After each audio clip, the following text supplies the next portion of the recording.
dan orang Roma tidak merampas bangsa mereka. Jadi Yesus dibunuh itu bukan karena dosa waris, bukan karena dia menghujat Allah, bukan karena apa-apa, bukan. Tapi karena kekhawatiran orang-orang Yahudi tentang fulus, tentang duit, tentang ekonomi. Bukan karena dosa atau apapun itu. Jadi kalau berbicara mengenai Tuhan mengatakan dirinya ada di dalam apa? Ada di dalam Bapa ada di dalam dirinya sehingga Tuhan itu ada tidak di langit, maka mau kemana ucapan-ucapan Yesus yang saya ucapkan tadi? Bapakku yang ada di langit, Bapakku yang ada di langit, Bapakku yang ada di langit. Mau dibawa kemana ini dalil ini? Apakah harus dihapus ini semua? Matius 18:19, Matius 7:21, Matius 18:10, Yohanes 6:32, Matius 16:17, Matius 19:13, Matius 12:50, Matius 10:32, Matius 5 nomor 4, Matius 6 nomor 9. Bapakku yang ada di langit. Langit dan bumi tentu berbeda. Silakan. Ya, tentang Ayub tadi ya, roh Tuhan ada di lubang hidung katanya itu tidak terlalu tidak itu bisa dimaknai sebagai nafas lah, sebagai nafas. Tapi kalau di dalam aku itu sudah keseluruhan. Nah, jadi yang membuat rumit pemahaman ini adalah Yeremia 31:33. Yeremia 31 nomor 33 begini. Tetapi beginilah perjanjian yang akan kuadakan dengan kaum Israel sesudah waktu itu. Demikianlah firman Tuhan. Aku akan menaruh Tauratku dalam batin mereka. Ini hal batin ini.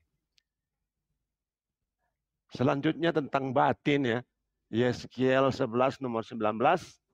Aku akan memberikan mereka hati yang lain dan roh yang baru di dalam batin mereka. Yeskiel 36 nomor 26. Kamu akan kuberikan hati yang baru dan roh yang baru di dalam batinmu. Batin lagi. Yeskiel 36:27. Rohku akan kuberikan diam di dalam batinmu. Nah, udah jelas ini batin. Batin itu kan di dalam diri kita. Ini udah jelas. Artinya kenapa sesudah waktu itu akan diadakan perubahan? Artinya sebelumnya bukan masalah batin yang dibahas, tetapi lahir, sosok, wujud. Nah, kalau bicara tentang wujud, Tuhan itu wujud, maka tepat.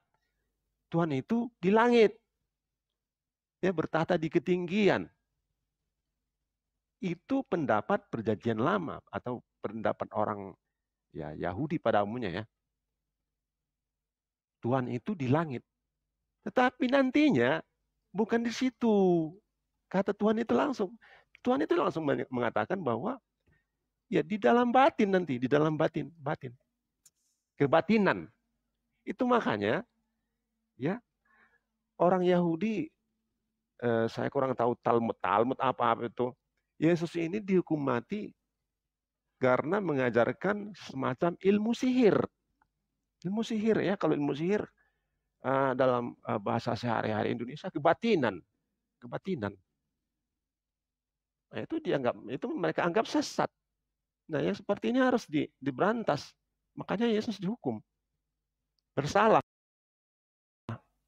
Tidak boleh seperti itu. Jadi bukan alasan yang dibuat mengada-ada, bukan. Artinya orang, ya umumnya semua orang lebih suka berpendapat bahwa Tuhan itu di luar dirinya. Apa sih salahnya kalau Tuhan itu di dalam dirinya? Saya rasa ya Tuhan lebih senang. Tuhan ya, Bang, kerasukan Tuhan ya. Lanjut. Ya taruhlah kerasukan Tuhan kayak kalau kerasukan Tuhan kan sudah pasti kebaikan yang muncul. Sudah pasti damai sejahtera. Kalau kerasukan Tuhan ya kerasukan damai sejahtera. Apa salahnya sih? Masalahnya adalah semua manusia, umumnya manusia itu lebih suka ya, Tuhan itu di luar dirinya. Tidak suka di dalam dirinya. Itu masalahnya. Saya rasa itu, sesingkatnya itu ya, untuk itu harus di langit. Kenapa tidak lebih bagus di dalam diri kita? Saya rasa lebih bagus dalam diri kita dong. Nah, kalau Tuhan itu di langit, lalu di dalam diri kita siapa? Ya iblis, bisa jadi iblis di diri kita. Karena kita tidak suka Tuhan itu berada di dalam diri kita. Berarti ya keinginan iblis yang kita ikuti. Kan begitu jadinya. Itu ketakwaan, Pak. Kedekatan kita kepada Allah. Ketakwaan kita. Iman. Ya, apapun namanya, ya itu. Bukan Allah yang di dalam kita, Pak. Bapak yang gimana? Lanjut. Bapak lah. Ini kan istilah Kristen kan Bapak. Nanti kalau kita sebut Allah itu kan apa? Jadi tumpang tindih pengertian kita. Tapi Bapak dan Yesus dua hakikat, Pak. Gak ngerti saya tuh tentang hakikat ini. Itu yang sabar yang lain. Biarkan nanti Pak Sumayan menyangga. Dari Paul Zhang belum muncul juga dia. Oke, saya tanggapi ya Bang. Kalau gini. Tuhan pencipta langit dan bumi itu memang meliputi semua unsur. Meliputi semua unsur ciptaan. Wa nahnu aqrabu ilaihi min hablil warid. Dan aku Tuhan lebih dekat kepada makhlukku dan kepada manusia daripada urat lehernya sendiri. Bahkan Tuhan itu lebih dekat ke kita daripada urat leher kita sendiri ke kita. Kenapa? Karena kita ini adalah kepunyaannya. Ada kalbu, ada insting yang kemudian Tuhan simpan pada diri kita. Yang mana insting itu adalah insting bertuhan. Ini tidak bisa dipisahkan. Jadi kalau saudara saya mengatakan pada diri manusia itu Tuhan itu harus di dalam diri kita. Ya memang itu betul. Wa idza sa'alaka ibadi anni fa inni qarib. Tuhan memerintahkan kemudian kita itu untuk dekat kepada Dia. Karena Tuhan mengabulkan doa setiap orang yang meminta kepada Dia. Dikarenakan karena Tuhan itu dekat. Tuhan itu melihat. Tuhan itu mendengar. Makanya Dia dekat. Jadi kalau dikatakan kemudian bahwa Tuhan itu ada di langit, ini berbicara mengenai hakikatnya. Berbicara mengenai pribadinya. Esensial daripada Tuhan itu sendiri di langit, bukan di alam semesta. Dalam arti kata bukan di alam ciptaan. Makanya Tuhan Yesus sendiri mengatakan, Bapa yang ada di langit. Bapa ada di langit. Karena memang Tuhan pencipta langit dan bumi itu berada di atas tahtanya. Berada di atas singgasananya. Tidak kemudian berada di alam duniawi. Karena duniawi ini adalah alam ciptaan. Tuhan tidak akan pernah kemudian berada di alam ciptaan. Kecuali kekuasaannya, pengetahuannya, kemuliaannya, keagungannya. Yang meliputi aspek semua ciptaan. Kalau berbicara mengenai dirinya, maka Allah pencipta langit dan bumi itu bertahta di atas singgasana, bertahta di atas arsy, bertahta di atas kerubim. Ini yang perlu dipahami. Bahwasanya ketika kemudian Yesus dianggap Tuhan karena pada dirinya ada Tuhan, itu keliru. Umat Islam jelas Tuhan ada pada diri mereka. Bahkan Tuhan pencipta langit dan bumi lebih dekat daripada urat leher mereka. Wa nahnu aqrabu ilaihi min hablil warid. Apakah kemudian umat Islam itu Tuhan? Karena Tuhan kemudian lebih dekat daripada urat leher mereka? Tidak. Apakah Yesus itu Tuhan? Karena ada Tuhan di dalam diri mereka? Tidak sama sekali. Bahkan Tuhan berada di bait sucinya. Apakah bait suci adalah Tuhan? Tidak. Bahkan Tuhan ada di dalam dua loh batu. Apakah kemudian dua loh batu itu adalah Tuhan? Tidak. Bahkan Tuhan datang memenuhi Yohanes. Apakah kemudian Yohanes itu adalah Tuhan? Tidak. Datang memenuhi Musa. Apakah Musa itu Tuhan? Tidak. Jadi yang dikatakan Tuhan berada pada diri manusia, artinya manusia itu suci dan hanya melakukan satu pekerjaan jiwa dan reganya hanya berdasarkan ilallah, kepada Tuhan, kepada Allah, tak ada yang lain. Itu baru dikatakan Tuhan ada di dalam dirinya. Sama seperti ketika saya rindu kepada ayah, rindu kepada ibu. Saya mengingat ayah, mengingat ibu, mengingat pesannya, melaksanakan amanah-amanahnya. Itu sama halnya ayah ibu saya itu ada pada diri saya. Bukan berarti ayah saya ada di dalam saya, tidak. Nah, inilah mungkin kekeliruannya ketika Yesus ini dianggap manusia yang kesurupan Tuhan, sehingga Yesus pun disembah. Padahal Yesus sudah mengatakan, aku tidak dapat berbuat apa-apa. Apa yang aku lakukan adalah apa yang diperintahkan untuk aku kerjakan. Terakhir saya ingin menunjukkan kisah para rasul 4. Ya, di situ ada hal yang menarik sekali, yang mungkin bisa jadikan pelajaran bagi teman-teman muslim juga. Dikatakan begini, sesudah dilepaskan, pergilah Petrus dan Yohanes kepada teman-teman mereka. Lalu mereka menceritakan kepada segala sesuatu yang dikatakan imam-imam dan kepala tua-tua kepada mereka. Apa yang dikatakan? Ya Tuhan, Engkau lah yang menjadikan langit dan bumi, laut dan segala isinya. Dan oleh Roh Kudus, dengan perantaraan hamba-Mu Daud, Bapak kami, artinya leluhur kami, Engkau telah berfirman, mengapa rusuh bangsa-bangsa? Mengapa suku-suku bangsa mereka reka perkara yang sia-sia? Raja-raja dunia bersiap-siap dan para pembesar berkumpul untuk melawan Tuhan yang diurapinya. Tuhan di sini dan yang diurapinya di sini adalah Daud.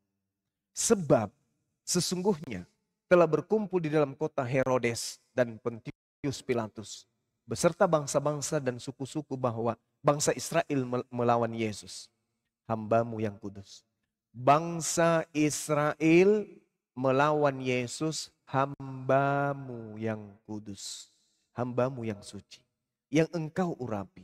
Sama seperti Daud, hamba-Mu yang suci, yang Engkau urapi. Daud dan Yesus sama-sama hamba yang suci, sama-sama hamba yang diurapi. Untuk apa hamba-Mu yang diurapi yang suci ini, yaitu Yesus?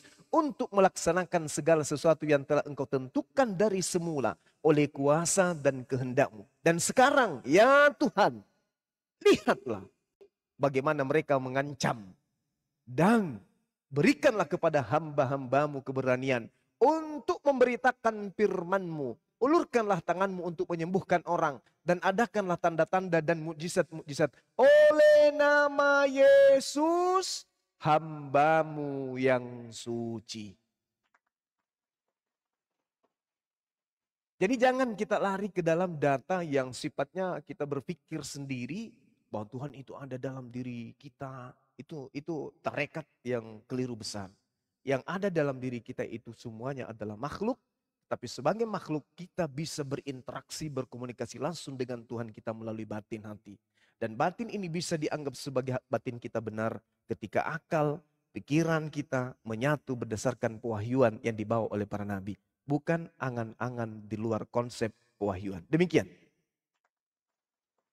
Jadi Bang Juman tetap saja kembali ya. Jadi kalau kita menganggap Tuhan itu sosok berada dalam diri kita, itu ya itu tidak mungkin. Masa sosok berada di dalam diri? Bapak itu kan kehendak. Jadilah kehendak-Mu, katanya. Kata Yesus, jadilah kehendak-Mu. Kehendak. Ya kehendak itu ya di dalam diri kita juga. Kehendak itu Elohim memperkenalkan diri kepada Musa, aku adalah aku. Artinya, aku adalah aku akan menjadi apa? Itu kan kehendak. Nah kehendak ini kan gak mungkin di langit. Nah kehendak itulah yang kita datangkan. Kita datangkan di dalam diri kita masing-masing. Jadi kalau tadi Bang Juma mengatakan, ya di Islam pun ya Tuhan lebih dekat. Di dalam diri manusia lebih dekat dari urat nadi. Coba beranikan lagi. Aku dalam Bapa, Bapa dalam aku. Itu kehendak loh. Bapa itu kehendak. Kehendak yang seperti apa? Ya kehendak Elohim itu. Itu yang di dalam diri kita, bukan sosoknya. Jadi kenapa? Ya memang ini sulit dimengerti ya. Karena Yesus sudah berkata, Matius 11 nomor 25. Pada waktu itu berkatalah Yesus, aku bersyukur kepadamu Bapa, Tuhan langit dan bumi. Ini kebetulan ada Tuhan langit dan bumi. Karena semuanya itu engkau sembunyikan bagi orang bijak dan orang pandai. Tetapi engkau nyatakan kepada orang kecil. Artinya hal yang tadi kita bicarakan itu tidak dimengerti oleh pengajar-pengajar Yahudi. Tidak dimengerti. Tersembunyi. Yang dimengerti adalah seperti yang Bang Juma jelaskan tadi. Itu pendapat umum yang dimengerti semua orang. Terus apa yang tidak dimengerti? Ada hal tersembunyi yang harus kita gali. Itu apa? Itu Bapa. Ya jangan dianggap sebagai sosok. Ya, Bapa itu kehendak. Nah, kehendak itu harus ada di dalam diri kita. Kalau bukan di dalam diri kita, maka kehendak. Kalau bukan kehendak Bapa, maka ya kehendak sebaliknya, kehendak iblislah yang ada di diri kita. Itu yang akan terjadi. Ya coba beranikan. Siapapun ya, coba beranikan. Aku dalam Bapa, Bapa dalam aku. Dengan tidak berpikir bahwa Bapa itu sebagai sosok. Tapi kehendak. Kehendak supaya yang ada baik adanya. Supaya yang ada akan baik adanya. Supaya damai sejahtera. Itu saja, simpel kok. Itu saya kira. Itu hal tersembunyinya yang harus dikaji. Ya, jadi kalau kita terus menganggap Tuhan itu sebagai sosok, ya seperti itu. Ya, Tuhan di langit. Nah, kehendaknya. Ya, tentang pencipta. Ya, saya lebih cenderung ya memaknai pencipta ini sebagai kreator yang berkreasi. Ya, kalau yang berkreasi di langit, berkreasi di langit ya. Ya biasa aja ya alam semesta ini ya kreasi. Nah, sekarang kan kita manusia, apa kreasinya? Ya kreasinya kan harus di dalam diri kita. Dalam diri kita masing-masing. Nah, itu yang harus kita benahi. Maka Bapak itu, kehendak itu harus kita datangkan, ya harus kita manifestasikan di dalam diri kita masing-masing. Itu kehendak Bapak, itu kreasinya di diri kita. Bukan mencipta dari tanah, menjadi ditiupkan napas roh, jadi makhluk hidup. Bukan seperti itu saya rasa ya, arti ciptaan. Artinya apa yang ada ini, yang sudah ada ini, dikreasikan. Nah kebetulan kita manusia. Ya manusia, ya kalau dikreasikan di mana Bapak itu berkreasi? Tentu saja di dalam diri kita. Kalau bukan di dalam kita yang berkreasi, kalau bukan Bapa yang berkreasi dalam diri kita, maka ya pasti Yesus, pasti iblis yang berkreasi. Atau ego kita sendiri. Nah itu makanya ajakan Yesus satu-satunya yang mustahil ya. Ajakan Yesus yang satu-satunya mustahil dilakoni iblis adalah setiap orang yang mau mengikut aku, ia harus menyangkal diri, memikul salib setiap hari. Ini satu-satunya yang tidak bisa dilakoni iblis. Kalau menyembah, iblis jago menyembah. Lebih tahu, iblis pandai. Soal tipu muslihat, iblis pandai. Membuat yang indah pun dia pandai. Ya, tentang gambaran Lucifer, itu kan malaikat yang paling indah. Tetapi kehendaknya seperti apa? Kehendaknya itu 5 kehendak Lucifer itu ingin meninggi, mengatasi semuanya. Itu kan dari kehendak di dirinya. Maka itu harus diganti, harus dikreasikan. Dikreasikan di diri semua manusia agar kehendak ego itu tadi ya pergi. Terusir dari dalam diri kita. Itu esensinya. Itu sesimpel itu kok. Ya begitu. Oke, baik. Jadi ada hal yang kemudian ingin saya sampaikan di sini. Bahwasanya orang yang menyembah pohon pun akan sama ucapannya dengan Bapa ketika mereka mengenal Tuhan mereka itu pada hakikat pohon tersebut. Jadi ada hal itu bagus, yang Anda sampaikan itu bagus. Tetapi ada hal yang perlu kita pahami di sini berkaitan dengan ajaran para nabi. Al-Quran cukup sederhana menguraikan kalau hal-hal data yang seperti Bapak sampaikan. Inna fi khalqis samawati wal ardi wa ikhtilafil lail wan nahar la ayatil liulil albab. Sesungguhnya ini adalah kunci untuk mengenal pencipta. Kalau Anda mengatakan jangan sosok, Tuhan itu tidak bisa kemudian diupayakan bahwa dia itu adalah sosok seperti yang kita gambarkan. Tidak bisa. Tuhan itu laisa kamitslihi syai'. Tuhan tidak bisa kemudian diserupakan sosoknya itu seperti apa. Nggak bisa.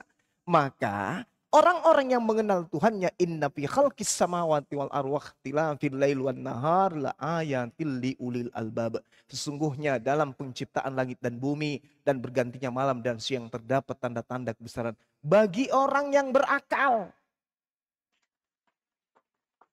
Orang tidak akan sampai kepada mengenal Tuhan kalau tidak ini akal. Nih. Bagaimana mungkin kemudian mengenal Tuhan, bayi yang keluar dari rahim dianggap Tuhan? Tidak akan sampai ke sana. Itu hanya bullshit, omong kosong. Itu hanyalah angan-angan, itu hanya khurafat, itu hanya duga-menduga. Tuhan mengatakan, jika engkau ingin mengenalku, kenallah dirimu, kenal alam semesta ini. Lalu kok yang dituhankan manusia, malah kok salib yang dianggap sebagai jalan keselamatan.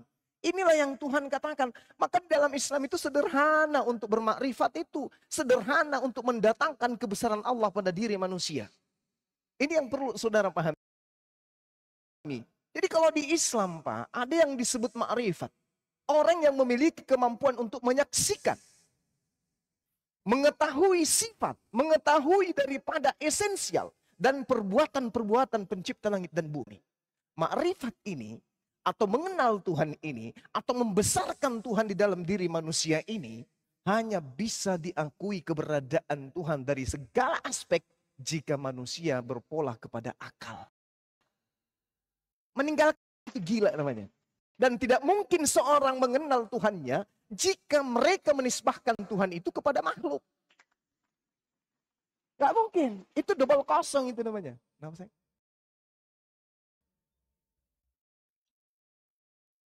Ya. Itu sabar. Saya belum. Jadi saya katakan kepada saudara, orang-orang yang mengenal Tuhan itu alladzina yazkurunallah qiyaman wa qu'udan wa ala junubihim wa yatafakkaruna fil khalqis samawati wal ardh. Rabbana ma khalaqta hadza batila subhanaka faqina azabannar. Orang-orang yang mengingat Allah pada saat dia berdiri, pada saat dia duduk dalam keadaan berbaring. Mereka memikirkan tentang penciptaan langit dan bumi. Seraya mereka berkata, ya Tuhan kami, tidaklah engkau menciptakan semua ini sia-sia. Maha suci engkau, lindungilah kami dari azab neraka. Ini orang-orang yang sudah sampai pada pengenalan Tuhan. Makanya ada yang disebut orang bijak, ada yang disebut para wali, ada yang disebut nabi, ada yang disebut rasul. Karena mereka itu kemudian mengenal Tuhannya dengan cara yang benar, dengan cara akal. Bukan doktrin, bukan dogma pembodohan. Jadi saudara saya katakan kepada saudara, ketika kita berbicara mengenai mengenal Tuhan, yang pertama, kita harus tahu sumber dulu. Jangan sampai yang kita kenal itu Tuhan yang terbuat dari pohon. Karena Tuhan itu sembahan orang itu banyak. Kalau kita salah dalam tataran awal, maka semuanya akan salah. Sedangkan orang-orang yang mengenal Tuhan itu harus bertumpu kepada pewahyuan. Kitab suci harus bertumpu kepada akal sehat. Bertumpu kepada pernyataan-pernyataan para nabi-nabi terdahulu. Bukan kepada orang-orang yang tidak jelas. Nah, sedangkan mengenal Tuhan itu memiliki etika. Memiliki norma. Memiliki kemudian kaidah, aturan. Memiliki rukun yang harus dipenuhi. Kapan rukun itu tidak dipenuhi, maka yang dikenal bukan Tuhan, tetapi hantu. Semua orang bisa melakukan narasi yang Anda katakan itu, semua orang bisa lakukan. Mengenal Tuhan saya begini, menyalip. Pikul salib, apaan kok lari ke pikul salib? Orang berbicara mengenai pencipta langit dan bumi, kok larinya ke salib, bang? Gak ada nyambung-nyambungnya. Jadi Tuhan itu bukan makhluk. Sehingga Tuhan itu harus pada tataran Khalik, bukan pada tataran makhluk. Sedangkan ya di Kristen Tuhannya ya satu, yang mereka sebut Bapa itu adalah roh. Roh itu adalah ciptaan. Kemudian yang disebut Yesus juga adalah makhluk. Yesus itu manusia. Disebut lagi apa? Semua 3 pribadi Tuhannya orang Kristen makhluk semua. Sedangkan itu bukanlah Tuhan pencipta langit dan bumi itu. Yeremia 10 nomor 6 tidak serupa dengan makhluk. Sedangkan Tuhannya Kristen semuanya. Bapa adalah makhluk. Yesus adalah makhluk. Roh Kudus juga makhluk. Jadi Kristen tidak akan pernah sampai kepada ma'rifat mengenal Tuhan. Kristen hanya mentok di mengenal manusia, Yesus, burung merpati dan roh. Demikian. Ya sebagian. Jadi tentang akal ya. Tentang akal itu kan tercetus dalam kata-kata. Nih, apa kata-kata yang keluar dari mulut kita ya? Yohanes 3 nomor 31. Siapa yang datang dari atas adalah dari atas semuanya. Siapa yang berasal dari bumi termasuk padamu bumi dan berkata-kata dalam bahasa bumi. Berkata-kata dalam bahasa bumi ya. Saya ulang itu ya. Siapa yang datang dari surga adalah di atas semuanya. Ya, saya tadi ya pembicaraan saya lebih fokus kepada apa ya? Kalau istilahnya di agama Islam marifat. Nah, tapi Bang Juma selalu menarik-narik kepada sosok. Tuhan itu bukan manusia. Yesus itu bukan manusia sesembahan menurut saya ya. Jadi jangan ditarik-tarik lagi ke belakang. Padahal saya tadi sudah mendasarkan ide saya. Kita bicarakan itu adalah hal batin. Hal batinnya. Itu dasar saya berakal. Jadi kalau saya ditarik-tarik lagi kepada sosok manusia Yesus, nah itu sudah tidak cocok lagi Bang Juma. Mungkin ke Kristen lain silakan ya, Bang Debater langsung turun ini. Jadi begitu. Iya. Oke. Jadi kalau saudara saya ini mengatakan semua nanti pijakannya ke batin. Itulah yang saya singgung tadi, Pak. Percuma kita membatin kalau akar sudah keliru. Percuma kemudian kita itu menganggap sesuatu itu absolut. Kalau ternyata dia absurd. Percuma. Contoh misalnya memikul salib. Siapa yang memerintahkan pikul salib? Siapa? Adakah Tuhan memerintahkan pikul salib? Tidak. Bukankah salib itu adalah karya setan? Salib itu adalah jalan kepada neraka. Tidak ada salib-saliban. Ulangan 21, 23 sudah sangat jelas. Barang siapa yang dihukum, yang disalib oleh karena kutukan Allah. Jangan kau biarkan mayatnya menyentuh tanah. Dan itu disifati oleh Yesus. Makanya Paulus mengatakan dalam Galatia 3 nomor 13. Terkutuklah Yesus. Galatia 3 nomor 13. Terkutuklah Yesus. Jadi penyaliban itu adalah karya setan menuju neraka. Itu Pak. Jadi kalau Anda hanya mengatakan. Ada loh yang mengatakan terkutuk Yesus. Gak ada yang berani. Galatia 3 nomor 13 Pak. Coba gimana bunyinya coba. Silakan Anda baca. Silakan. Galatia 3 nomor 3. Iya, belum tahu, kasihan. Ya tahu saya. Ya, jangan diartikan. Jangan seperti itu. Oh, Galatia tidak berapa? bisa, nggak bisa Pak. Galatia berapa tadi? Galatia 3 nomor 3. 13. Shalom. 13 ya. Iya. Salah. Tercari lawan. Kristus telah menebus kita dan zaman karena Yesus. Terkutuklah. Bukan itu maksudnya. Lalu maksudnya apa? Lalu apa ini? Ya. Kristus telah menebus kita dari kutu hukum Taurat dengan jalan menjadi apa? Dengan jalan menjadi apa? Kutuk. Menjadi mulia. Menjadi kutuk. Menjadi kutuk. Iya. Gak ada yang berani mengutuk Yesus. Gak ada. Ini Paulus sudah mengutuk Yesus. Dasar pijakannya kemudian Ulangan 21 nomor 23. Maka janganlah mayatnya dibiarkan semalam-malaman pada tiang itu. Tetapi haruslah engkau menguburkan dia pada hari itu juga. Sebab seorang yang digantung terkutuk. Dalam bahasa Yunani kalalah. Terkutuk. Janganlah engkau najiskan tanah yang diberikan Tuhan Elohim menjadi milik pusaka. Sang debater ini. Ya, jadi kemudian tidak bisa Pak. Yesus itu adalah manusia terkutuk. Makanya yang disalib ini manusia terkutuk menggantikan Nabi Isa alaihissalam. Silakan.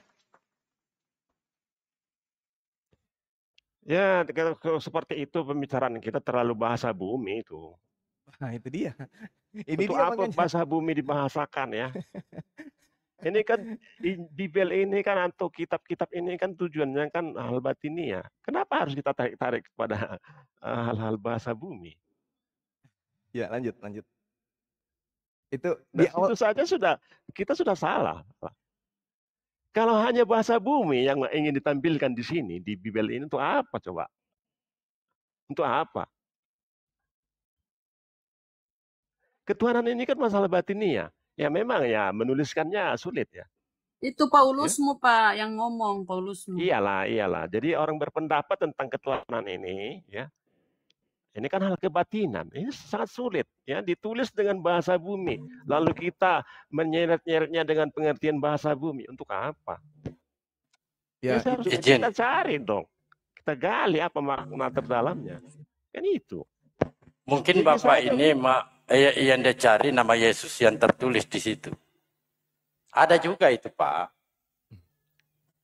Kalau Ya, Anda mencari apapun. nama Yesus yang terkutuk di 1 Korintus 12 nomor 3, itu langsung kepada Yesus yang dikutuk. Iya, dalam Talmud ya Yesus itu adalah pengajar sihir katanya. Jadi untuk apa coba? Ini bukan Talmud, ini 1 Korintus 12 nomor 3. Lanjut. Izin Itulah Bunda. persamaannya. Lanjut. Ngapain kita tarik-tarik kepada bahasa-bahasa bumi? Oh, bukan gitu, Pak. Kan gini dalilnya. Kaidah aturannya adalah percayalah kepada Tuhan dengan segenap hatimu dan janganlah bersandar kepada pengertianmu sendiri. Artinya kan ada perintah untuk bersandar kepada firman Tuhannya, bukan bersandar kepada asumsi. Maka ketika saudara percaya surat Paulus itu firman Tuhan, mau tidak mau Anda harus bersandar kepada itu. Ini coba ya yang dikatakan oleh sahabat saya, 1 Korintus 12 nomor 3. Terkutuklah Yesus. Tidak seorang pun yang dapat mengaku Yesus adalah Tuhan selain oleh Roh Kudus. Nah, ini firman Tuhan atau siapa ini yang berkata seperti itu? Kan Tuhan sudah Ya, ini mengaku. sudah pernah kami bahas. Nah, ini bukan seperti itu. Silakan, Lale, sang debater, silakan, lanjut. Nah, ini kan sudah jelas. Oke, terima kasih. Apakah Zuma bisa berdiskusi dengan saya? Mungkin Anda yang tidak akan pernah 1 lawan 1? Anda yang tidak pernah Kenapa? bisa.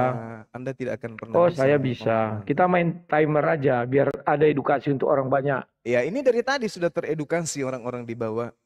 Siap, siap. bahwa Siapa Yesus adminnya? itu- Bisa kami berdua kasih Bahwa timer. Yesus itu adalah manusia yang terkutuk yang kalian sembah. Gitu. Anda bantahlah itu. Terkutuk Bantahlah. mana Yesus atau Muhammad? Kenapa larinya ke sana? Mana tulisannya Rasulullah Muhammad SAW terkutuk? Mana? Ya, kita kan biar bisa berimbang lah. Bisa dua arah. Mana dalilnya kami menyembah orang terkutuk? Mana dalilnya Rasulullah terkutuk? Mana?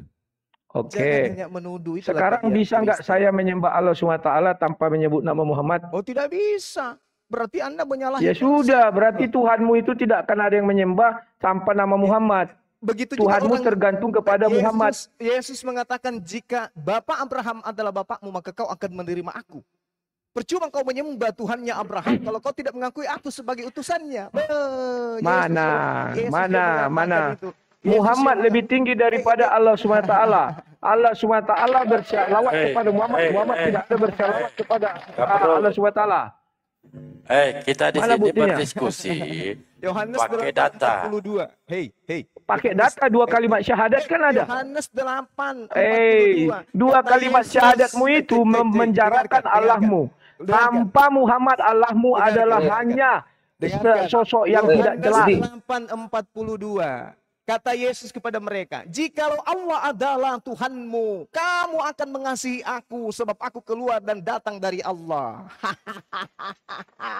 Jadi orang-orang Yahudi tidak akan pernah sampai kepada bapaknya Abraham kalau tidak melalui Yesus. Bukan berarti Yesus itu adalah Tuhan. Jadi kalau kamu mau menangis, menangis aja. Ulangan 21 nomor 23. Firman Tuhan begini, maka janganlah mayatnya Yesus semalam-malaman pada tiang salib itu, tetapi haruslah engkau menguburkan Yesus pada hari itu juga. Sebab Yesus yang digantung terkutuk oleh Allah, jangan engkau najiskan tanah yang diberikan Tuhan Elohimmu Matikan miku lu. Gimana sih?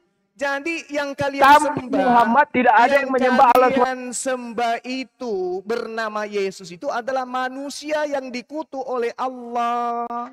Karena dia adalah pengganti Nabi Isa alaihissalam. Rut. Orang-orang di masa Nabi Musa alaihissalam tidak akan sampai kepada Tuhannya Adam alaihissalam tanpa melalui Musa.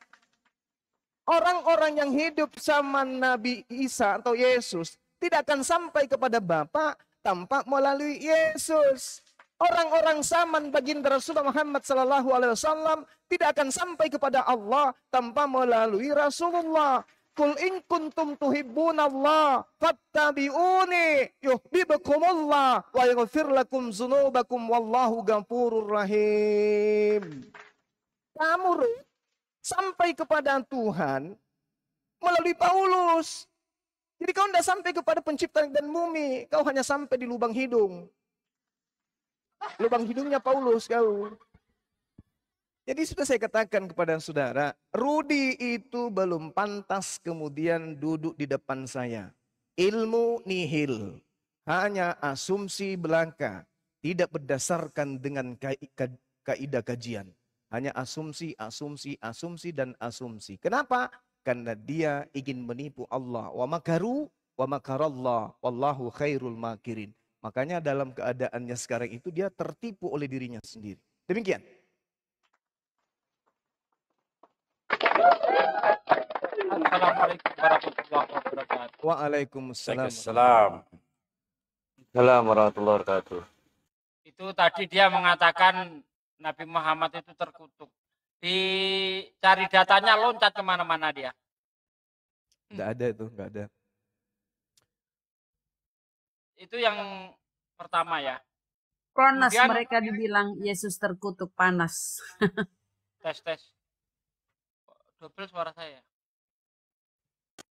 Jelas, Pak De.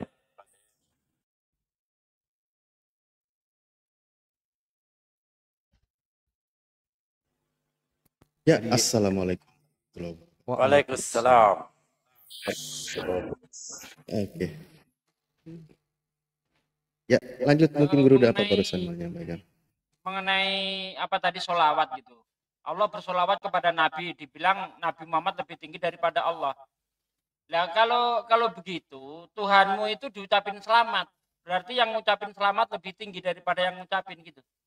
Bergema, Seperti contoh di dalam Wahyu 7 Pak D. ayat 10 itu. Mereka Bergema. bersuara dengan nyaring. Keselamatan bagi Allah kami yang duduk di atas tahta. Pak D Tuhan Anda kok bergema. masih diucapin doa sih? Emang Tuhanmu kalau nggak didoakan nggak selamat gitu? Bergema Pak D, suaranya bergema. Iya, ini kenapa nih? Bentar.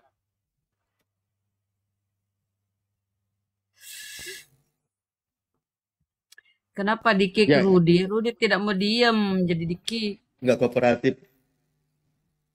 Pak Laban, sudah dipahami Galatia 3:13-nya? Debatnya kayak anak-anak. Sedih Pak Laban ya, Tuhannya terkutuk sedih.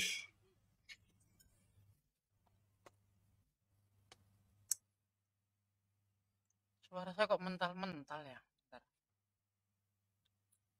Itulah Pak, kalau Pak Laban mengimani kata-kata Paulus ya harus terima Galatia 3:13 yang disampaikan guru kami Pak. Itu resikonya kalau punya rasul seperti itu.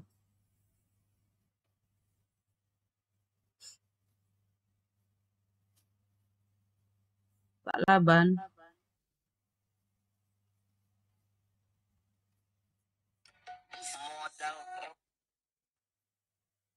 Kok diam Pak Laban? Ditanggapi Pak Laban. Pak Laban, saya tanya sekali lagi, kalau nggak buka mic, saya turunkan diri saya. Dia makan, bentar. Makan. Oh, Ya. turun saya. Silakan makan Pak. Hati-hati keselek ya Pak ya. Wah, luar biasa jabaran Pansuma ini. Jabaran Agurunda ini, Pak Labang ini langsung lapar dia. Udah lapar.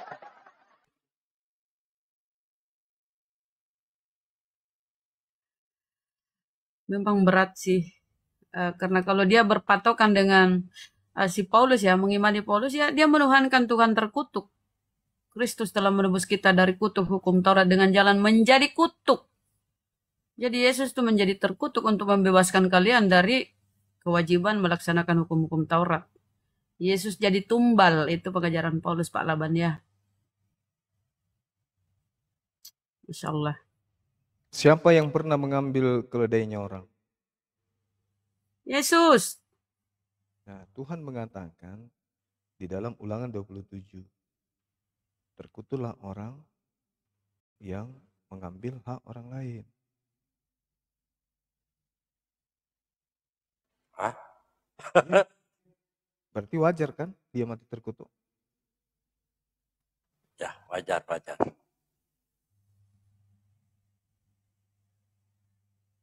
Tapi ini Gurunda Deng. Paulus ini betul-betul mau apa ya? mau mengangkat dirinya dan menjatuhkan sampai-sampai mengutuk Yesus. Ya itu dia.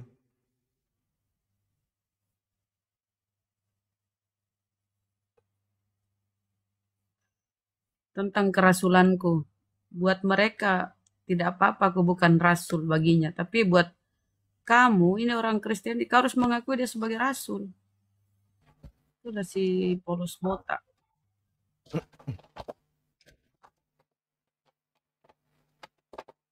Abu ya, Ustadz.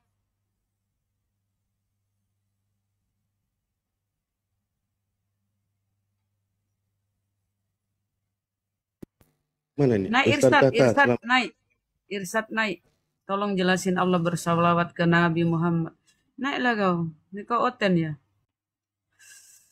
Kalau Islam itu pasti paham itu. Kecuali kau oten. Yudas menerima suap.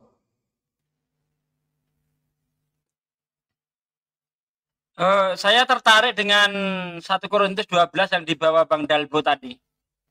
Nanti kita korelasikan dengan Galatia 3 ayat 13 ya.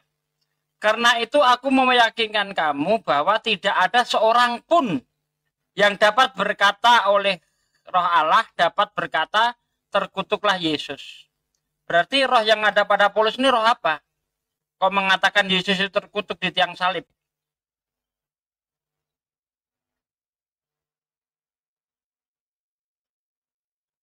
senjata makan nyonya. Iya kan? Karena itu aku mau meyakinkan kamu bahwa tidak ada seorang pun yang dapat berkata-kata oleh Roh Allah, dapat berkata terkutuklah Yesus.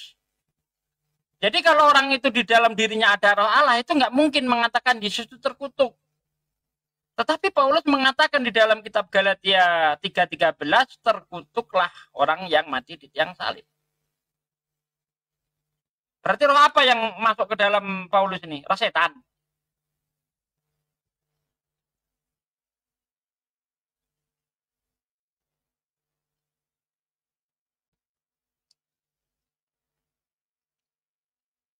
Berkah Bang Ian, Ustadz Abu ya. Wih, Ustadz Abu ya. Oke, silakan. Kawan-kawan Kristen yang lain yang mau naik, silakan. Tadi materi ada Bang Assalamualaikum warahmatullahi wabarakatuh. Dinda Takhta. Masya Allah. Assalamualaikum semuanya, Gurunda, Ustaz Sugi dan lainnya. Waalaikumsalam. Tadi saya tidak menyapa dulu karena Gurunda dan yang lain lagi bicara, jadi saya minta maaf ya. Langsung mute tadi. Apa pula Gurunda? Lanjut Gurunda. Allah. Tidak rindu kah? Rindu banget lah, sampai hadir dalam mimpi lah. Masya Allah. Datanglah ke Makassar.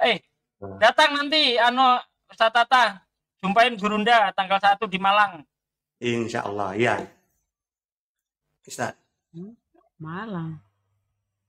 Kalau jadi tanggal 1 beliau ke Malang. Jumpain Ustaz.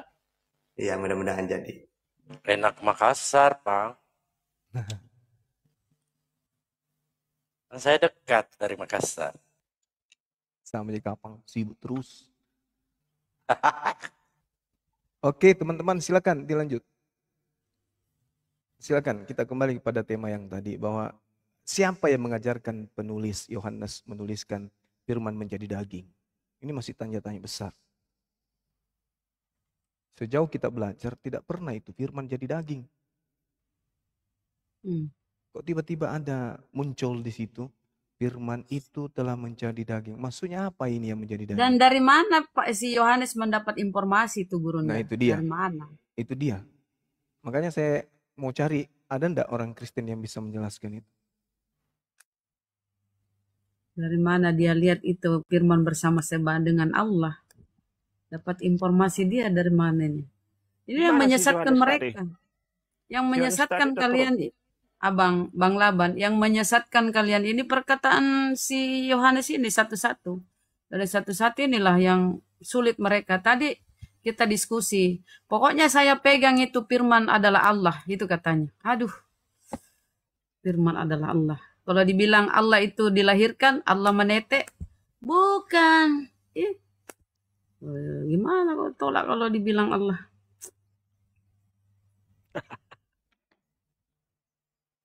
Silakan Pak Laban, sudah makan ya? Lanjut Pak. Ya, Bagus siap Pak Laban makan. ini.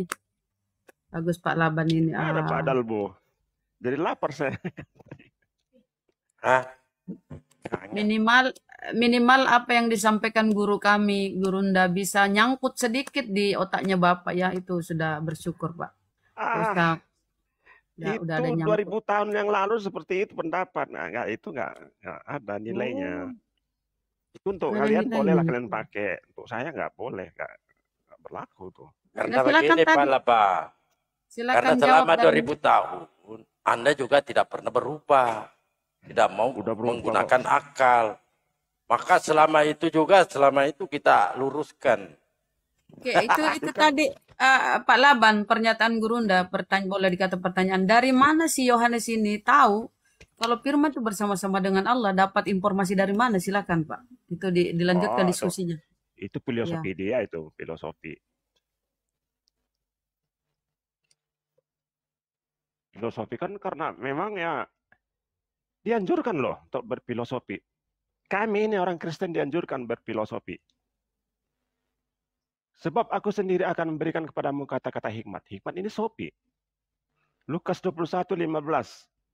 Sebab aku sendiri akan memberikan kepadamu kata-kata hikmat. Ini sopi, filosofi ini. Kami dianjurkan seperti itu.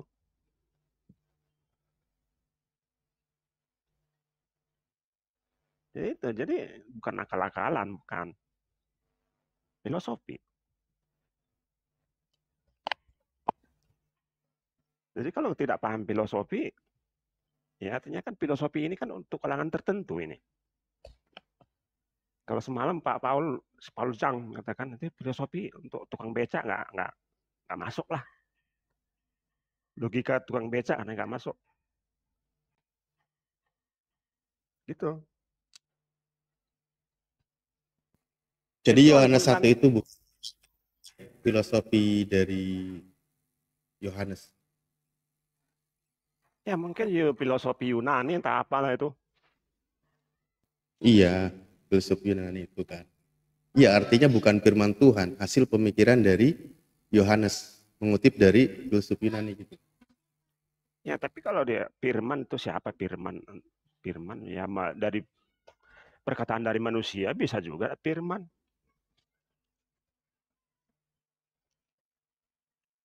Nah, gimana? Katanya jangan pakai bahasa bumi, Pak Laban, gimana sih? Bahasa buminya ini. Membagongkan Pak Laban. Ketika gini Pak Laban, ketika filsuf yang dimasukkan oleh Yohanes dengan pernyataan malaikat sebagai pembawa firman Tuhan, maka yang lebih benar yang mana menurut Pak Laban? Bahasa malaikat bukan bahasa bumi pastinya kan? Ya enggak? Ya enggak? Ya tidak bisa diapakan, malaikat juga bermacam-macam loh. Ada manusia. Ada malaikat bumi juga? Ada manusia bisa juga malaikat.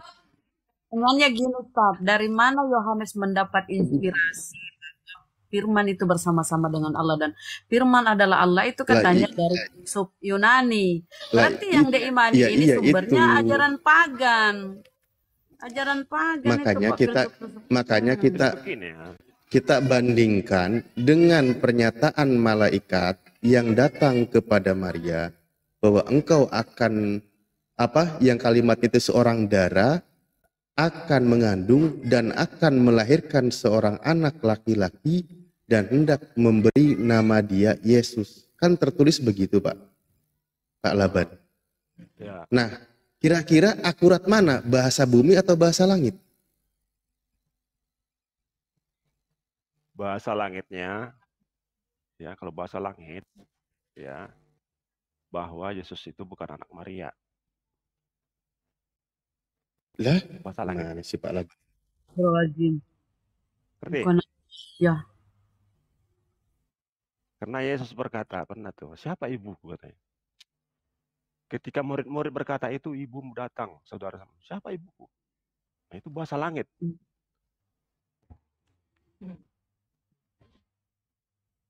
Ya, itu kembali itu. Ya, ini tentang yang dilahirkan. Jangan kemana-mana dulu antara kata Yohanes dengan yang tertulis di dalam Lukas 1:31.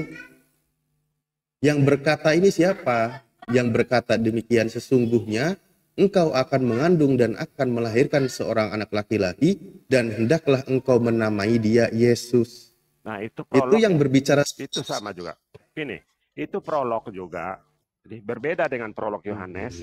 Prolog Yohanes lebih condong kepada filosofi, bahasa filosofi ya, bahasa tinggi ya. Tapi kalau itu Matius sama Lukas itu prolognya bahasa bumi.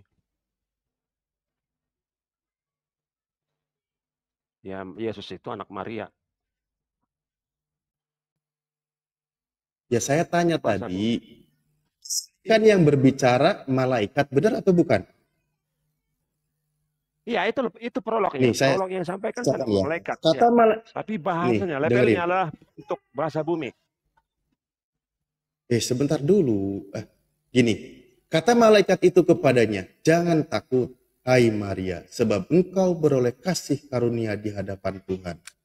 Sesungguhnya engkau akan mengandung dan akan melahirkan seorang anak laki-laki, dan hendaklah engkau menamai dia Yesus.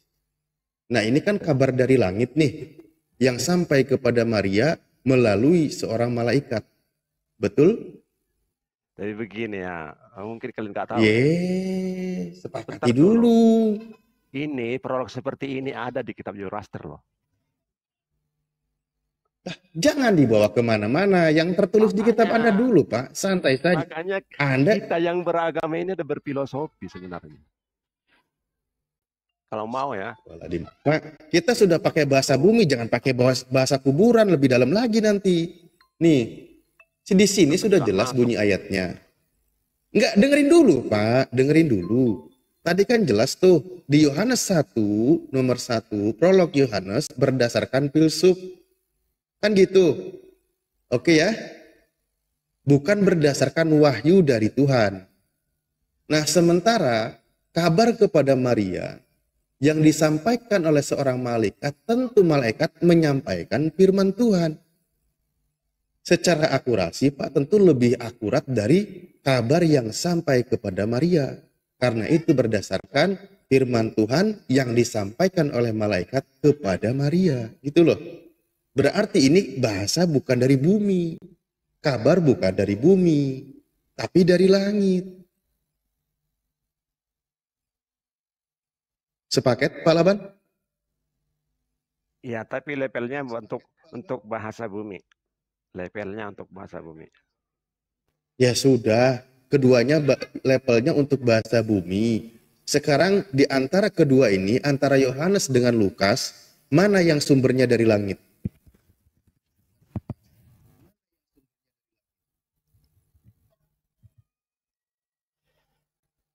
Ya betul, Lukas kan, karena seorang malaikat tidak mungkin ngarang mengabarkan kepada Yesus, apalagi tercatat di kitab Anda.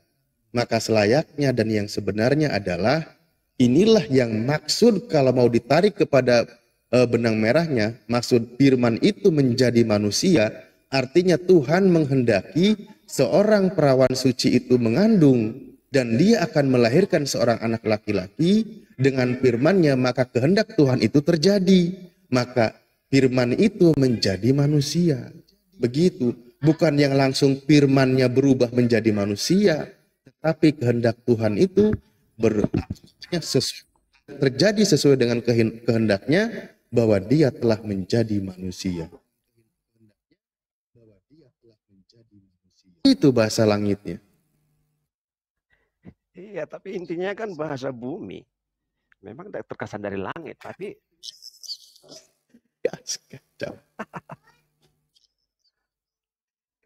nah itulah konsumsi ini untuk Anda ini.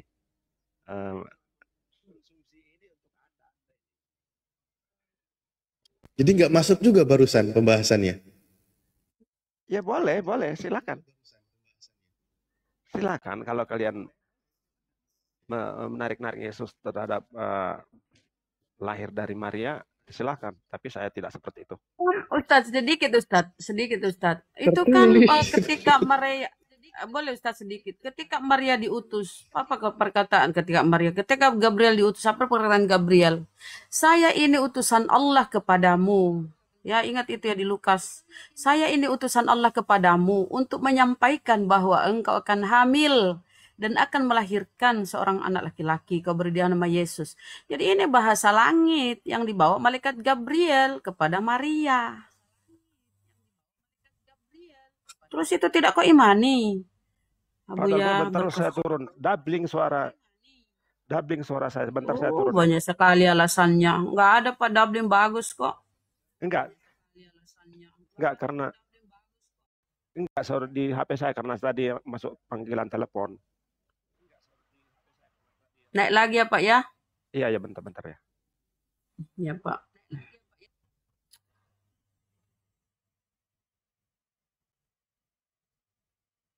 Semoga dia naik lagi.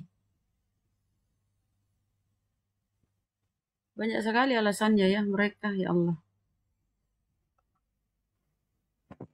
Jadi kawan-kawan Kristen silakan naik. Saya sediakan 2 komal untuk teman-teman Kristen.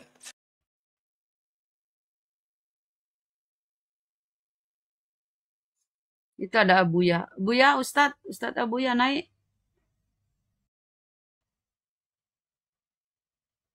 Jangan bikin gak enak bosnya, Bunda. Kan 2 komal buat Topet. Ya kalau muslim semua begini jadinya. Ujung-ujungnya pada mute. Naik lagi Pak Laban. Alhamdulillah. Itu dia. Akan lanjut Pak Laban. Ya, jadi bahasan itu Yesus anak manusia, anak Maria lahir, netek. Nah, itu bahasa bumi loh. Bahasa bumi artinya bukan firman Tuhan, Pak ya? Kalau untuk pendidikan, level pendidikan untuk anak TK itu. Iya, bukan firman Tuhan berarti ya. Anak TK level rendah. Iya, maksudnya perkataan bumi itu bukan firman Tuhan berarti ya. Ya ada level-levelnya. Ya levelnya kan ya harus dari dasar dulu begitu. Iya, itu firman Tuhan atau bukan? Ya bisa firman Tuhan, bisa. Ya. Terus kenapa dikatakan bahasa bumi? Ya firman Tuhan dengan bahasa yang sederhana. Ya, dengan cara bahasa bumi sampaikan. Berarti firman itu untuk tataran agar dipahami manusia. Ya, tapi kan ada level selanjutnya, level filsafnya, level sofinya. Nah, itu dia makanya. Jadi dasarnya dulu harus dipahami bahwa Tuhan menyampaikan firman agar manusia paham bahwa Yesus itu manusia. Ya, iya. Nah, itu dia. Nah, baru masuk lagi ke sofinya apa? Untuk gitu. Ya, apa filosofinya? Yang tadinya manusia berubah gitu, jadi Tuhan. Ya, kalau misalnya apa? Kalau Nathanael biasanya Yesus anak Maria. Filipus anak Maria. Tapi kalau Nathanael, Yesus anak Allah. Nah, ini berbeda ini. Ya, berbeda pemahaman ini. Anak Allah itu kan artinya hamba Allah, Pak. Iya, tapi coba, apa Anda setuju Yesus anak Allah? Sebut anak Allah. Allah. Jangan buat perhentian. Oh, tunggu sabar dulu. Tadi kan ada bahasa anak-anaknya tadi kan? Ada bahasa anak-anaknya kan? Nah, sekarang kita ke bahasa Tuhannya, bahasa langitnya. Bahwa ketika berbicara mengenai anak Allah, anak Tuhan, anak Theos, itu berarti berbicara mengenai hamba Tuhan. Orang yang intim kepada Tuhan. Karena Tuhan tidak beranak.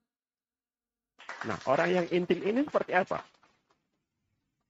Orang yang intim, orang yang tunduk patuh berserah diri kepada perintah-perintah. Makanya Yesus dikatakan dalam Yohanes 4 nomor 34, Yesus sendiri berkata, makananku adalah melaksanakan perintah-perintah yang Bapa perintahkan kepadaku. Berarti dia taat. Galatia 4 nomor 4, Yesus takluk kepada hukum Taurat. Artinya Yesus itu adalah anak yang berserah diri kepada perintah sang Bapa. Ya. Nah itu bahasa langitnya itu begitu. Jangan menjadi anak-anak terus. Menganggap Yesus itu Tuhan. Padahal dia jelas-jelas itu dikatakan adalah sebagai hamba. Sebagai anak.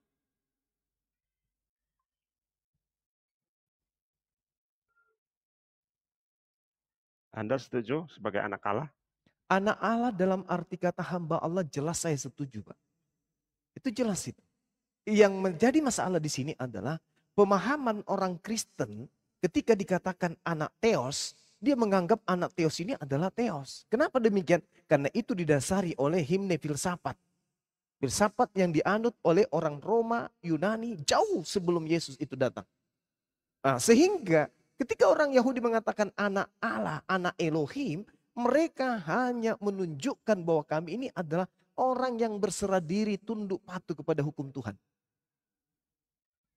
Bukan anak dalam arti kata Tuhan, tapi anak dalam jadi, arti level berserah diri ini ya ada juga level-levelnya. Level tertinggi di agama Anda siapa yang paling berserah diri? Ya, siapapun yang paling bertakwa di antara kita dan Coba yang menilai modelnya siapa? Dan yang menilai itu adalah Allah. Orang-orang yang tunduk kepada perintah dan menjauhkan diri kepada larangan. Itulah mereka. Oke.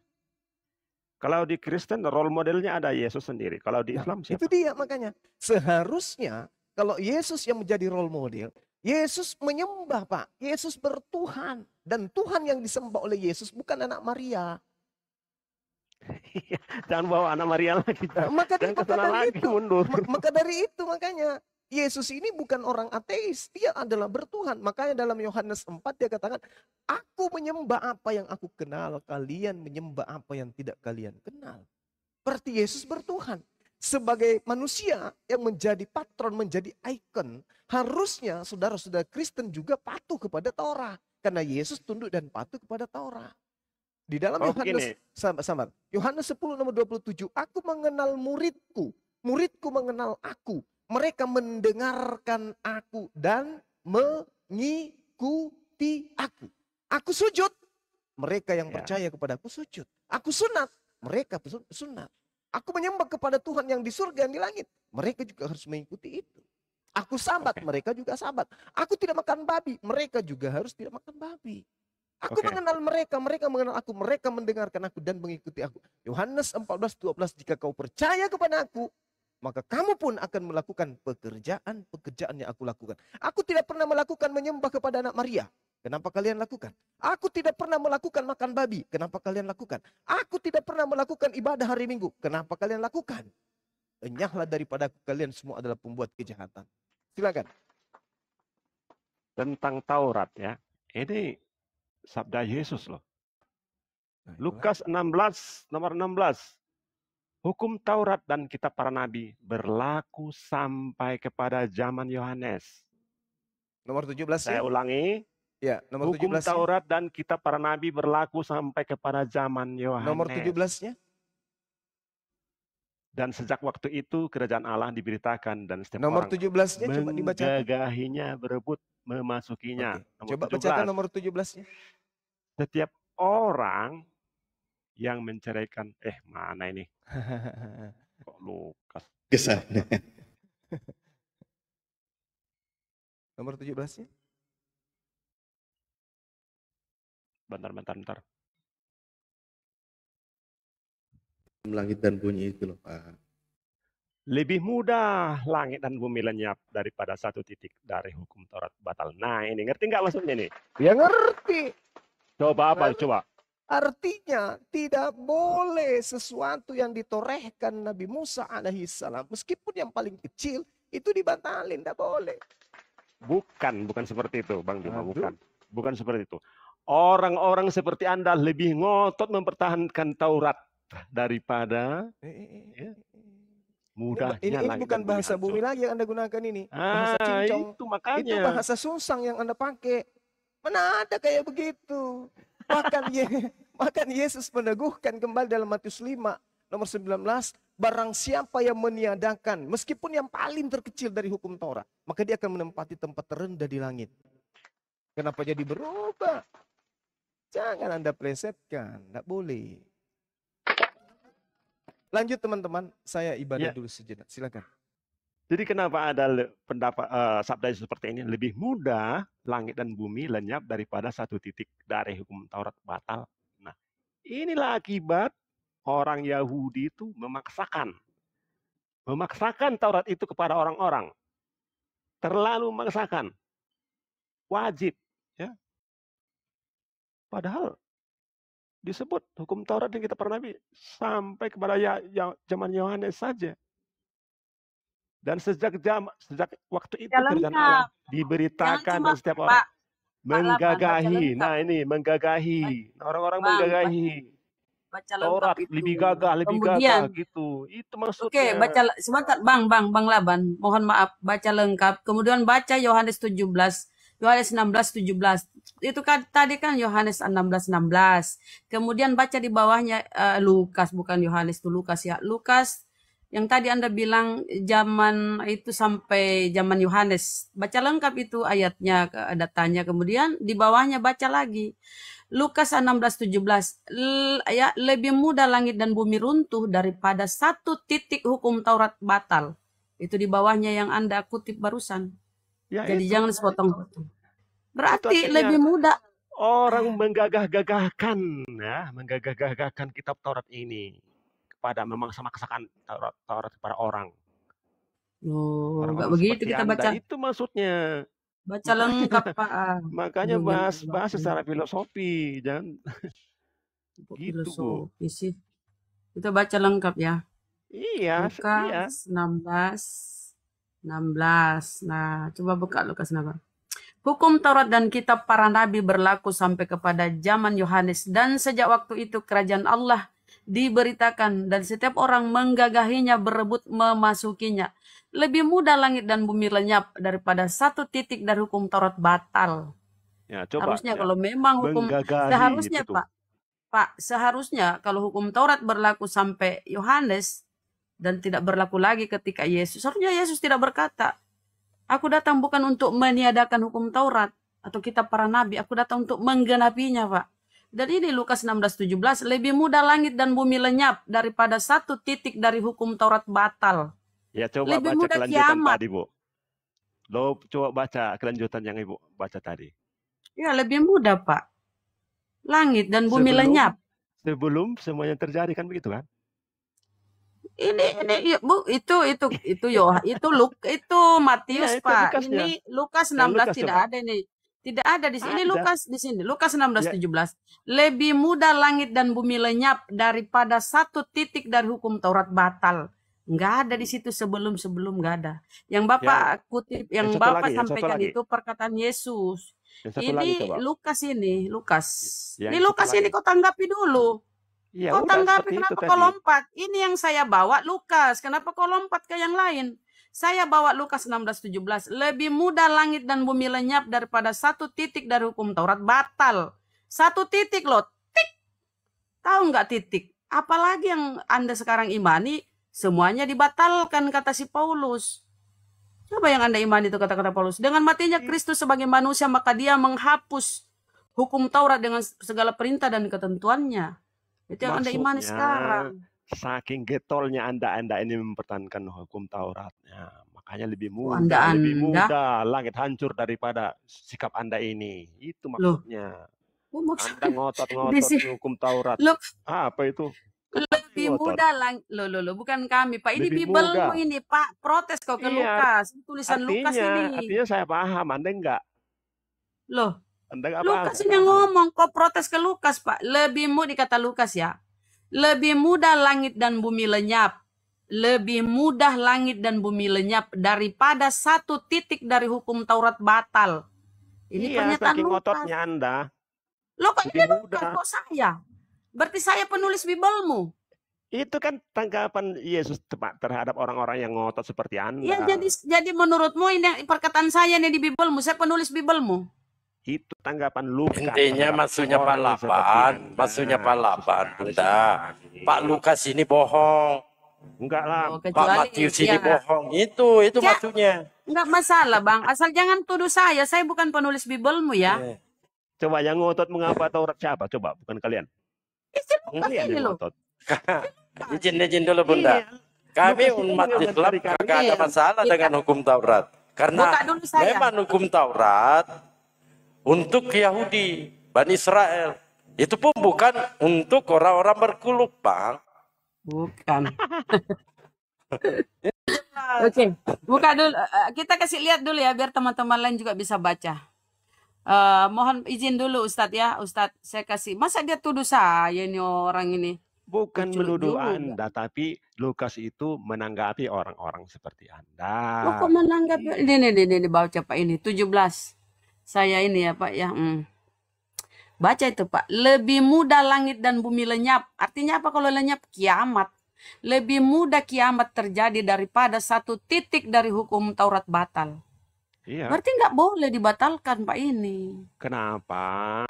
Saking sulitnya batal, saking kototnya orang-orang mempertahankan itu. Ya nggak tahu itu urusannya. Ini Pak Lukas dengan Pak Metius ini bohong ini. Bukan. Dia yang nulis gimana sih? Loh. Saking ototnya Pak Lukas ini tak cari nanti nih Pak Lukas ini.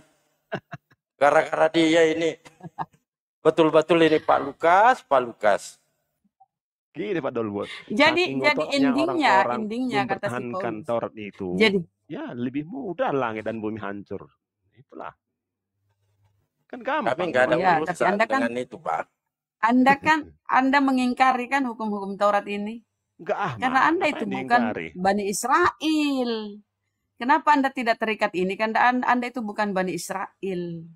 Anda itu pengikut Yesus, pengikut Paulus. Kata Paulus, dengan matinya Kristus sebagai manusia, maka dia menghapus hukum Taurat dengan segala perintah dan ketentuannya. Endingnya di Galatia 3:13. Kristus telah menebus kita dari kutuk hukum Taurat. Ingat, Paulus menganggap Taurat ini kutuk. Kristus telah menebus kita dari kutuk hukum Taurat dengan jalan menjadi kutuk karena kita. Jadi Yesus menjadi terkutuk karena Anda dibebaskan.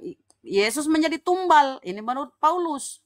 Yesus yang ditumbalkan untuk membebaskan kalian dari penghambaan hukum-hukum Taurat. Sekarang itu kalian bebas minum minuman haram, bebas makan babi. Karena Yesus yang ditusan kalian. Jangan lagi kau tuduh saya, Bang. Itu Galatia 3:13 itu surah-surah si Paulus. Bukan menuduh ibu. Jangan tuduh-tuduh saya. Saya mengutip Bible. Tapi tuduh si Paulus ya Pak ya? Mengomentari tentang Anda, itu maksudnya, bukan menuduh Anda. Loh, saya dikomentari. Aneh-aneh Bapak kan ini, saya tidak percaya. Anda yang ngotot mempertahankan Taurat kan? Siapa yang ini orang di mana otakmu itu Pak berdiskusi? Siapa yang mempertahankan Taurat Pak? Kami tidak mengikuti hukum-hukum Taurat. Segini, saya ku ajari sedikit. Ku ajari sedikit Pak ya. Ku ajari sedikit. Kenapa kami mengangkat ini? Karena ini perjanjian lama nempel di Biblemu. Makanya kalau kita diskusi, kami mengikutkan hukum Tauratnya Musa. Karena perjanjian lama, hukum-hukum Tauratnya Musa di perjanjian lama menempel di Biblemu. Ya, betul. Ada hubungannya. Kalau kami enggak, Pak. Kami enggak. Kami hanya ada Al-Quran dan Sunnah Rasulullah. Kami tidak terikat dengan hukum-hukum Taurat. Jadi kenapa kalian paksa Anda yang terikat karena Anda yang terikat Pak karena Anda memakai perjanjian lama. Jadi kalau tidak mau terikat dengan perjanjian lama, buang itu perjanjian lama, jangan nempel di Bibelmu Pak. Jadi cara buangnya seperti ini. Perjanjian lama berkata, tetapi beginilah coret aja nih, coret. Ini cara mencoretnya. Pak Coret ini. Pak Lukas ini aneh-aneh nih Pak Lukas, coret. Revisi lagi. Ini Pak, perjanjian nanti. lama loh Rubah. yang akan mencoret itu. Yeremia 31 nomor 33. Tetapi beginilah perjanjian yang akan kuadakan dengan kaum Israel. Perjanjian baru ini, woi, Lukas Iya. Lukasmu ini yang bilang nih. Perjanjian lama berkata, nanti di perjanjian baru akan berubah ke hal batinia. Begitu. Jadi maknanya letterlet. Kata Pak, tadi udah dikutip oleh guru kami, Gurunda, ya. Barang siapa, dengar kata-katanya si Yesus. Dengar kata-kata Yesus. Pak, dengar. Satu kutip, Pak. Barang siapa yang mengajarkan, barang siapa yang menghilangkan salah satu hukum Taurat. Ingat Pak, dengar kata-katanya ya Pak, yang sangat bagus kata-katanya. Kata Yesus, barang siapa yang menghilangkan salah satu hukum Taurat, sekalipun yang terkecil, dan mengajarkannya kepada orang lain, maka dia menduduki tempat terendah dalam kerajaan surga. Siapa yang menghilangkan? Si Paulus. Lalu diajarkan ke Bapak. Bapak neraka. Bapak masuk neraka. Iya. Bapak masuk neraka. Sama si Paulus, dia nanti di neraka ini Pak Laban ini. Paulus yang mengajarkan juga Pak Kalian Laban. pelajari si Paulus itu seperti apa loh. Coba kau bantai itu. Paulus itu dari bumi Pak Laban udah. Silakan Ustaz. Bahasa bumi. Kasih tahu dia Ustaz ini orang ini. Hukum Taurat loh. Dia masih menyesatkan orang. Tetap bahasa bumi itu Pak Laban. Jadi sebenarnya gini loh Pak Laban. Ketika membahas tadi di Lukas 16, itu kan memang merujuk kepada zaman Yohanes. Karena ada pengajaran Yesus. Jangan lupakan pengajaran Yesus di Matius 5 Pak Laban. Bahwa dia datang bukan untuk menghilangkan kitab Taurat, hukum Taurat dan kitab para nabi. Dia datang untuk menggenapinya. Nah, hukum Taurat yang sebelum penggenapan oleh Yesus berlaku sampai zaman Yohanes. Gitu memahaminya. Lalu bagaimana berlaku berikutnya? Ya penggenapan oleh Yesus. Makanya hukum Tauratnya jangan dihilangkan. Lakukan penggenapan yang dilakukan oleh Yesus. Apa kata Yesus? Karena itu siapa yang meniadakan salah satu perintah hukum Taurat sekalipun yang paling kecil dan mengajarkannya demikian kepada orang lain, ia akan menduduki tempat yang paling rendah di dalam kerajaan langit. Kan gitu kata Yesus sebenarnya. Artinya tetap berlaku, ada lagi penggenapan yang dilakukan oleh Yesus. Dan pengajaran Yesus lebih berat. Iya, pengajaran Yesus lebih berat. Pengajaran hukum Taurat itu berkaitan fokus kepada bagaimana syariat. Yesus bukan hanya tentang syariat pembenahan masalah fisik, tetapi juga perbaiki juga tuh masalah hatimu. Makanya kan digenapi di Matius 5 kan dijelaskan semua oleh Yesus. Yesus semua menjelaskan di situ. Tunggu ya, ini tentang Yohanes ya. Tadi barang siapa yang menghilangkan, dia akan menduduki tempat yang paling rendah ya di kerajaan sorga. Masih masuk loh. Kerajaan langit itu. Atau kerajaan apa lah, pokoknya itu kan kerajaan sorga. Masih masuk. Di kerajaan langit itu ada surga dan neraka, Pak. Ya jangan pakai bahasa bumi lah, Pak. Pakai bahasa langit, Pak. Maksudnya apa di situ?